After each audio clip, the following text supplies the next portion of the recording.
Bryce, during the interview ng abogado mo, si Raymond Porton, Attorney Porton, sinabi niya na pinagalitan ka pa daw niya.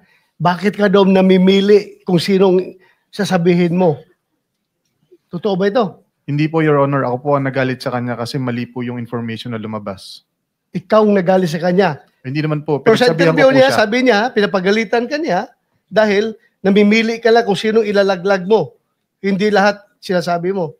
Hindi po, Your Honor. Ako po nagsabi kay Attorney Fortune na wag naman maglabas ng information na wala pa naman tayong ebidensya. So sa ngayon, pinalitan mo na si Attorney Fortune o siya pa rin? Siya pa rin po, Your Honor. Oh, siya pa rin. Tapos hindi kayo magkakaintindihan. Ano ba ito? Patuloy pa rin ang inyong relationship kahit na nagkababanggaan kayo? Sinabi ko naman po na pag inulit niya pa po, hindi ko na po siya ko-consider, Your Honor. Mr. Chair, may I move that next hearing, Attorney Fortune be invited here? Because mabigat yung sinabi niya, Mr. Chair. Ito'y parang sort of... Consultant sa legal kasi abogado yan, lawyer eh. Yeah, we have to invite him as... Lawyer-client relationship. Tingnan natin, tatanong mo na sa mga abogado, hindi tayo abogado pareho eh. We have to invite him as a resource person, Mr. Chair. It's like a sword of Damocles hanging over our heads. Pag sinabi niyang gano'n, dapat paklaruhin ninyo. It can be anybody. Pwede ako, pwede siya, pwede si Senator Risa, pwede si Senator Bam. Dapat maklaro ito. Kaya sana maimbitahan si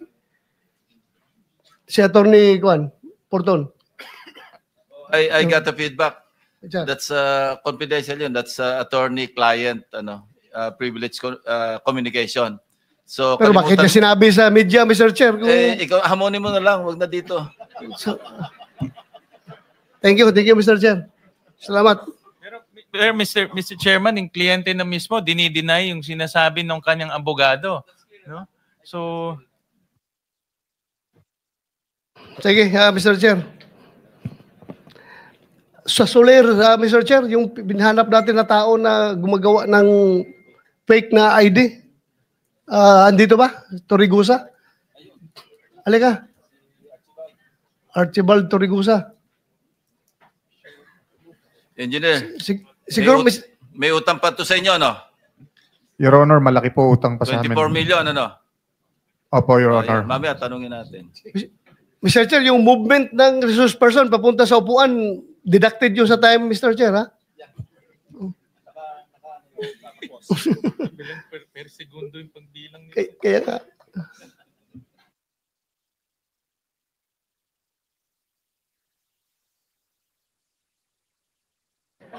Mr. Torigusa, nakapag-oath ka na?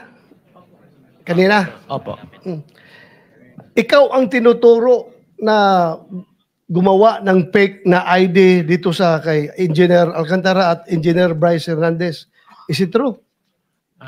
Bago ko po sagutin, magandang araw po sa inyo, Mr. Chair. Diretso na kasi maubos yung time ko. Sagot ka kaagad.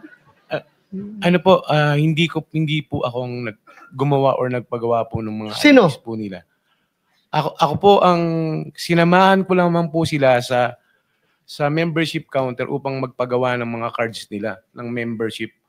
Actually, Your Honor, kung mabibigyan lamang po ako ng pagkakataon, pwede po sana na kung ma-retrieve po yung CCTV, nandun po yung occasion na nakapila po silang lahat, pumipirma po at dala po yung mga IDs. Let's go to the main point of the issue. Bakit ibang pangalan nila nakalagay sa ID? Hindi ko po alam yun, Your Honor. Kung sila ang tanungin ko, hindi rin daw nila alam. Kayo daw nagbigay. Alam mo, mabigat ito ha? Because kung totoong kayo ang nag-facilitate sa pag-manufacture ng fake ID para ito mga taga-DPWH kahit na illegal sila na maglaro dyan sa casino, nagiging instrumento kayo.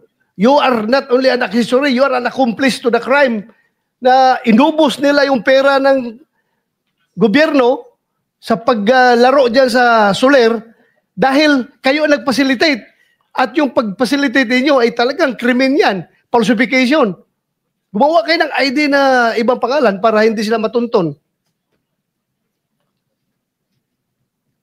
Your Honor, Sino ang gumagawa ng ID doon sa Soler? hindi ko po talaga alam, Your Honor. Hindi nga. Sabi mo nga, yung nakapila sila doon. Sino ang nag-ooperate doon? Sa membership counter po, Sinong mga tao doon? yung mga empleyado po ng Soler, So, dinay mo ha, na hindi ikaw ang nag-facilitate ng pag-issue hindi ng po talaga, fake. Your Honor. Ako po, kung ang sinasabi ko nga po, kaya ko pong panindigan ng aking salaysay. Kasi ano po meron pong, kung may re-retrieve lamang po yung video, lahat po sila doon, nakapila po sila So, doon. sino ang nandoon, nagbibigay ng gumagawa ng ID? Magbigay ka ng pangalan. Ano po yun pa-iba-ibang, ano po yun empleyado po, papalit. Sige, magbigay ka ng pangalan para patawag natin dito. Alam nyo, naubos ang pera ng Pilipinas dahil sa inyo Pina-allow nyo sila doon maglalaro ng fake na ID. Kaya hinigop nyo yung pera ng DPWH. Your Honor, kung mamarapatin nyo po, Oh. nung makilala ko po sila, naglalaro na po. Balik lang tayo sa tanong ko. Opo. You can give me names kung sino ang gumawa ng ID nila? Wala po akong knowledge, sir, pagka-pangalan po Pero yung mga... Sino nga ang tao doon? Ikaw nga nag-escort doon, papunta doon. Sino gumagawa ng Hindi ID ko na po nila? maalala, sir. Your Honor, since 2022 pa po yung pangyayari po na yun. Sure ka ha? Opo.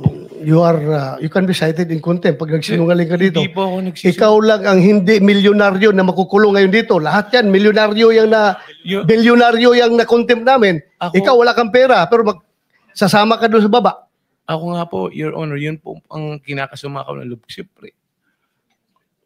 Huwag ka lang umiyak. Hindi po, ang inaano ko lang po, Hmm. yung pati yung mga anak ko, saka yung nanay ko na nananahimik po. Kami po, lumalaban lang po ng pareha sa buhay. Alam ko, empleyado ka lang dyan Pero yung nga lang, tulungan mo kami na makuha ang katotohanan. Kaya ka pinatawag dito. Kasi kung alam namin na ikaw na diretso, hindi ka na namin tanungin. Papusasan ka na namin diretso. Kaya tanong ka namin para malaman namin kung sino itong malaking sindikato na ito Parang paggawa ng programa hanggang pag-implement, hanggang sa paglustay ng pera na nakamkam nila, kasama kayo sa sindikato dahil kayo ang nagbigay ng ID na Hindi fake. po talaga ako. Okay, wala kami ibigay na pangalan. Wala po kasi po akong kinalaman. Ma-retrieve mo yung CCTV doon na kung 2022, hindi malabo na. Sabihin naman ng CCTV na good for 1 month lang maximum yung retention ng memory ng CCTV namin. 2022, malabo na. Kaya I am relying your human memory, not the CCTV memory. Your Honor, pwede pa pong pagbasihan yung membership card nila. Kasi real time po yung pictures po nila doon Yung kung ano po yung picture nila doon, yun po yung araw na nagsipirma po sila nung ginagawa nila yung card. At doon din po nila prinisinta yung mga IDs. Okay, sige. Hanapin namin yan. Opo. You're not yet off the hook, ha? Papatawag ka pa rin namin. Okay lang po, Ha? Your Honor. Maraming Thank you. salamat po sa pagbibigay nyo na po ng Salamat. chance sa akin po. Mr. Ronald, Yes, sir. paano kayo nagkakilala ni na Bryce? Yun po yung meron pong insidente po sa Soler na pagbaba ko po ng hapon is meron po kaming players.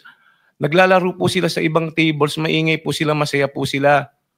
Ngayon, ang pagkakasabi po sa amin, sila po ay mga sabungero at mga kontratista. Ngayon po, si Mr. Loren Cruz, may nakakilala po sa kanyang tiga sa kanila, which is pinakilala lang po ako kasi mu-order po sila ng pagkain, na-decline po sila. Kaya po pumasok yung point na yung pagpapa-member po nila. Pinaliwanag ko po sa kanila na yung kung ano po yung pribilehiyo pagka magiging member ka po ng isang casino po. Meron ka pong makukuha na libre pong pagkain, na libre na inumin, na libre na hotel rooms. Basta po naglalaro ka. Sayang naman po kasi kung naglalaro po sila, ma-accumulate po nila yun, makakakuha po sila ng libreng Kailan yan? nung October, yung October way back 2022 po, kung matatandaan ko po. Mr. Chair. Opo. Pasensya na po kayo, Mr. Chair. Continue. Opo. Ito po ang aking salaysay na Sige. Gaano kahaba naman yung salaysay mo? ay ano lang po ito, 3 page lang po. Sige, okay. Po. Kasi Ronald, hindi naman naka-charge sa'yo. Hindi naka-charge sa akin, sir, ha? Sige. Tuloy. ako si Archibald de los Reyes Torregrosa, may hustong gulang Filipino na ninirahan sa 2203 P. Florentino Street, Sampaloc, Manila. Matapos mabatid ang aking mga karapatan sa ilalim ng umiiral na batas at nanunumpa ng maayon sa batas at malayang kusang loob na nagsasalaysay. Ako po ay nagsasalaysay ng buong kusang loob upang klaruin ang aking pangalan at maglahad ng pawang katotohanan lamang base sa aking personal na kaalaman. Sabit mo na lang yan, yung may sustansya na lang pag-usapan natin. Paano kayo nagkakilala, paano umabot sa nag-apply ng membership card. Yung po yung, ito po yung ano. Sige, diretso mo na lang doon kasi alas 12 na. Apo, yung po yung kinikwento ko po sa inyo po, Mr. Chair, kanina po, na kung bakit ko po sila nakilala. Yun po yung kasi pag araw-araw po ako sa casino, alam po namin yung mga bagong mukha din po doon at mga bagong... Tapos na tayo doon. Paano sila nakapag-apply ng membership card? Magkaiba yung membership Apo, card. bumalik po sila po. Sandali. Apo. Magkaiba yung membership card saka yung fake ID. Hindi Opo, ba? opo. Okay, paliwanag mo yun. Yung membership card po, kasi para po makakuha ka ng membership card is kailangan po ng valid government issued ID. Kailangan po yun para pagkuha niyo po ng card. Which is, pinaliwanag ko po sa kanila. Tapos, nag-decide po sila siguro after 3 to 5 days na bumalik po sila ng casino. Which is, pagdating po nila, in-inform po ako ni Mr. Loren na nandyan na po sila. Kung pwede daw tulungan ko po sila ng pagpaprocess po nung mga cards po nila. Makikita mo naman po doon po sa CCTV na sinamahan ko po sila doon sa pila. Which is yung mga bagong member din po, pumipila din po. Dala sila mga government issued ID. Opo. Oh. Sige. Opo, pumipila din po sila. Tapos pagdating po doon sa counter, pag tinawag na po yung pangalan mo, pipirma ka po, tapos pipicturean ka, yun po yung lalabas po doon sa card mo. So apparently, yung mga fake ID na, yung mga fake na pangalan na, yung mga aliases na yung isinabit nila doon. Hindi ko po alam, Your Honor, Hindi nga. sila... Yun ang lumalabas sa kanila. Anong pangalan sa membership card? Kung ano po yung ilagay po nila doon sa lisensya po, or kung ano po yung mga valid issued government IDs Okay. na... So ibig sabihin, wala kang kinalaman doon sa kanilang mga fake ID, yung government issued ID like driver's licenses. Wala kang kinalaman doon kasi pagbalik nila, dala na nila yon. Opo. Thank you. Your Honor. Thank you, Mr. Chair. I would like to go to DBM. Yes, Mr. Chair. Layo, sir, no? From casino to DBM. Ako'y nagtataka kung bakit ganito na lang ka powerful si Saldico na siya na ang chairman ng Appropriations Committee ng House at the same time para na rin siyang secretary ng DBM at the same time para na rin siyang secretary ng DPWH. You know why? Kasi dito sa records natin for 2024 only yung unprogrammed appropriations, particularly doon sa SAGIP, strengthening assistance for government infrastructure and social programs, 200 billion plus ang na-release ninyo and 155.8 billion ni-release nyo sa DPWH. Ang program ito Ngayon, sabi ni D. Alcantara, pupunta sa kanya si Saldico, nagsasabi na meron kaming ilalagak sa inyo na pera, na pondo, gumawa ka ng listahan. Tapos, pag gumawa na si Alcantara ng listahan, submit niya kay Saldico. So, ang tanong ngayon, from Saldico, ito ba'y sinabit niya kay Secretary Bunuan or diretso na sa inyo? Bakit nakapag-release kayo ng SARO sa mga ghost projects sa Bulacan na galing sa program appropriations? Mr. Chair, Sige. we only act on requests coming from the agency, not from the Congress. So in this case, this comes from the Department of Public Works and Highways, Mr. Chair. Okay, Engineer Alcantara, sa pagkakaalam mo, pag-submit mo ng listings ng project kay Saldico, binibigay pa niya kay Secretary Bunuan para Sir, si Bunuan mag-request sa DBM? Sir, hindi ko na po alam yung after nung nagbigay po ko kung Saldi. Hindi ka nagtanong. Hindi na po ako nagtanong. Basta sa kanya ko lang po pinapasa by Viber po. Okay, so assuming na ito ay sinasubmit ni Saldico to Secretary Bunuan being the head of, tama ba sabihin ko, head of procuring entity si Secretary Bunuan in this case? No, Mr. Chair, No. he is the head of the agency. Head of agency. Kasi isasubmit niya ito sa inyo in the form of agency budget, Special budget request. ah, Special budget request, Mr. Chair. special budget request. Isasubmit sa inyo. Ngayon, pag nag-certify ang Bureau of Treasury na merong available funds, magbigay ka agad kayo ng SARO para dyan. Correct? Mr. Chair, of course, based on the request, we will evaluate, and then kung titignan namin, Mr. Chair, kung there's available excess revenue, because ang program fund could only be unlocked if there is an excess revenue certified by the Bureau of the Treasury. Correct. Oh, so kaya nga ako'y nagtataka. Imposible magawa ito lahat ni Saldico na walang kakunaybans diyan sa loob ng DBM. Mr. Chair, I don't think so Senator na mangyari ito. Bigyan pa ng additional 1 minute or 2 minutes additional? 2 minutes, sir. 2 minutes, sige. Last, 2 minutes. Sige. Yes, Senator Win. Nag-interject ka naman sa akin. So ako. Kay Engineer Alcantara, pag nagsasubmit kayo ng project, meron bang feasibility, flood control, feasibility study, detailed engineering, coordination to the local government, isang mahabang listahan, meron bang ganun? Wala po. Just title and amount po. Actually po, nanggagaling po sa mga sections dahil may mga identify na po kaming location, mga karuktong po ng mga nasimulan. So walang feasibility study. Meron pong bayan na meron pong feasibility. Pero yung sinabit nyo yung mga sinasubmit nyo sa unprogram, yung mga typical lang.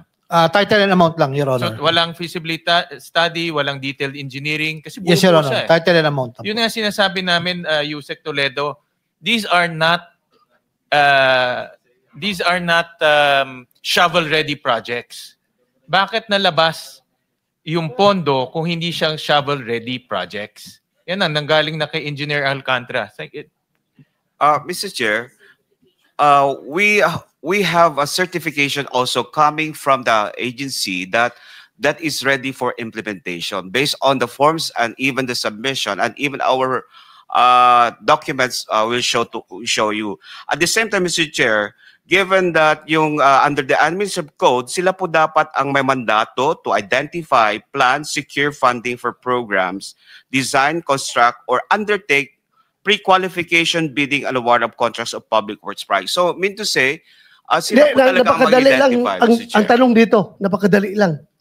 Bakit ang bilis ninyo makapag-release ng SARO galing sa program funds? Yun lang ang tanong namin. Anong influence meron si Saldico sa DBM? Bakit kapag siya ang naglagak ng pera, particularly sa first district ng engineering district ng Bulacan, bilis kagad na isyuhan nyo ng SARO? Mr. Chair, we don't know what is the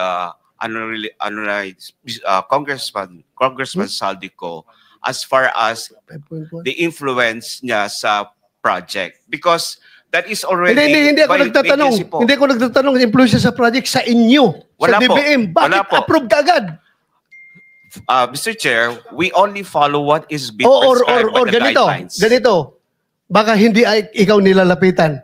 Baka yung boss mo. We don't know that. Huh? I don't know, Mr. Chair. Ganito lang. Bakit nagwa-wonder ang Pilipino? Bakit ang bilis ninyo makapag-issue ng SARO doon sa mga unprogrammed projects na nagiging ghost projects? Itong tanong talaga eh. Ito ang tanong. Bakit ang bilis ninyo makapag-issue? Sabi nga ni Sinwin, that should be, ang standard nyo is shovel ready. Meaning, pag-issue nyo ng SARO, pag-implement, tabol kagad, pala, ganon. Oh, ito'y ghost projects.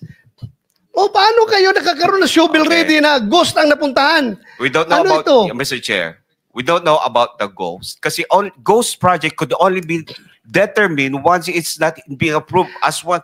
The example, hindi namin malalaman, Mr. Chair, kung ghost siya o hindi. Kaya nga, Pero yung as to preparation or submission po ng budget, ang nanggagaling lahat po dyan because we have also charter to follow na kung hindi namin i-release based on the request at nag-comply lahat po sa requirements, then kami naman po ang mananagot. So, based on our charter, we follow what is in our charter and of course, release the document based on on that charter, Mr. Chair. So, meron po kami sinusundan talaga, Mr. That is published in our website. Alam mo, kung gusto, maraming dahilan. Kung gusto, maraming paraan. Pag ayaw, maraming dahilan. Alam mo, pareho tayong nasa gobyerno, gusto sana namin mag-cooperate kayo fully. Bakit ganito? Let us, please help us to answer the question why. Hindi lang question ko yan. Question ng taong bayan. Kung bakit kapag mga project na gusto ni Saldico, ang bilis ninyo maka-issue ng SARO. Yun lang akin ha. Ay hindi kita pinopolt, Mr. 10 seconds. Yusek ha. Hindi Senator. ikaw ang may kasalanan. Hindi kita pinopolt dito. Oh, you have now 5 seconds. 5 seconds, sir. Nagtataka lang ako, bakit ang DBM ang bilis maka-release ng SARO para sa mga request ni Saldico? Yun lang. Yeah, Mr. Chair. Sige, respond na lang and then time's up.